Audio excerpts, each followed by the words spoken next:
ലോക പരിസ്ഥിതി ദിനത്തോടനുബന്ധിച്ച് റിയാദിലെ അലിഫ ഇന്റർനാഷണൽ സ്കൂൾ സംഘടിപ്പിച്ച പരിസ്ഥിതി വിചാര സദസ്സ് ഡോക്ടർ മുരളി തൊമ്പ്രാൻകുടി ഉദ്ഘാടനം ചെയ്തു. ആഗോളതലത്തിലെ പരിസ്ഥിതി മാറ്റങ്ങളും വെല്ലുവിളികളും ചർച്ച ചെയ്ത വിചാര സദസ്സ് വിദ്യാർത്ഥികൾക്ക് പുതിയൊരു അനുഭവമായിരുന്നു. ആ റിപ്പോർട്ട് കാണാം. ഗോ ഗ്രീൻ എന്ന പേരിലായിരുന്നു അലിഫ് ഇന്റർനാഷണൽ സ്കൂളിലെ വിചാര സദസ്സ്. പ്രശസ്ത പരിസ്ഥിതി പ്രവർത്തകനും ഗ്ലോബൽ ലാൻഡ് ഇനീഷ്യേറ്റീവ് കോർഡിനേഷൻ ഡയറക്ടറുമായ ഡോക്ടർ മുരളി തുമ്മാരകുടി പരിപാടി ഉദ്ഘാടനം ചെയ്തു. ആഗോള പരിസ്ഥിതി വിചാരത്തിന്റെ വിവിധ തലങ്ങളെ ക്രിയാത്മകമായി അവതരിപ്പിച്ച ഗോ ഗ്രീൻ 24 വിദ്യാർത്ഥികൾക്ക് ആവേശമായി.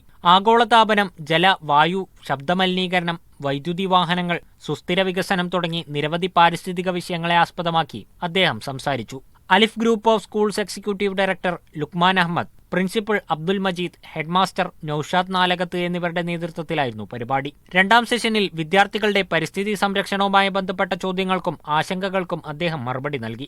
അലിഫ് ഇന്റർനാഷണൽ സ്കൂൾ ഗോ ഗ്രീന്റെ ഭാഗമായി ആവിഷ്കരിച്ച പരിസ്ഥിതി സൗഹൃദ പദ്ധതിയായ മൈ പ്ലാൻ മൈ ഫ്യൂച്ചർ പ്രോജക്ടിന്റെ ഉദ്ഘാടനവും അദ്ദേഹം നിർവഹിച്ചു.